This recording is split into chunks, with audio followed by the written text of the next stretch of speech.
Welcome back to What's the Verdict? On today's episode, we're going to be recapping my UFC 306 Verdict MMA picks. If you're not familiar with Verdict MMA, it's basically a way for you to make fantasy MMA picks for the upcoming UFC cards every weekend. It's a lot of fun. I definitely encourage you guys to check it out. And no, this isn't sponsored. I just really enjoy Verdict MMA, so I'd like to promote it. Anyways, let's get on to the video. My picks for the prelims definitely didn't go as planned. I expected Raul Rosas Jr. to come out a little bit quicker and be able to get the job done, and I expected Edgar Chairez to do the same thing.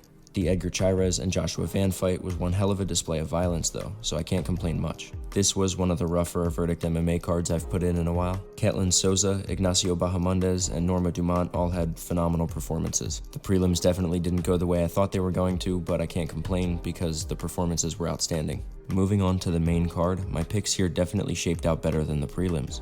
Ronaldo Rodriguez wasn't able to get the finish, but it's hard to blame him because it looked like he was choked unconscious by that triangle choke in the first round.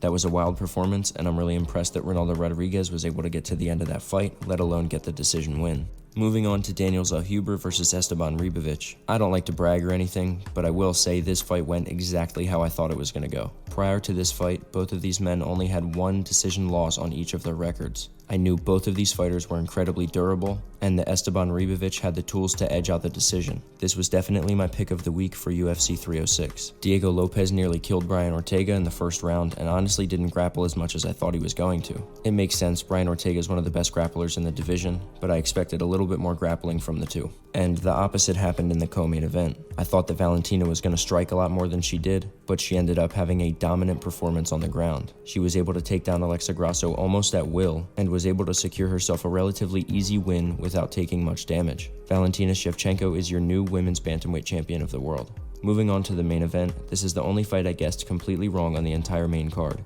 Like many, I had Sugar Sean winning the feat standing up and ultimately getting a TKO in the third round. But Merab Dvalishvili was able to implement his wrestling and secure himself a shutout victory over the Sugar Show. Although the two title fights topping the card weren't the most exciting, they showcased dominant performances which honestly, if you're a true fan of mixed martial arts, you can't complain about. For the UFC 306 main card, I was able to place myself in the top 10%. Make sure you guys go check out Verdict MMA and go give me a follow so you can check out my picks each coming week. This has been the UFC 306 recap on What's the Verdict.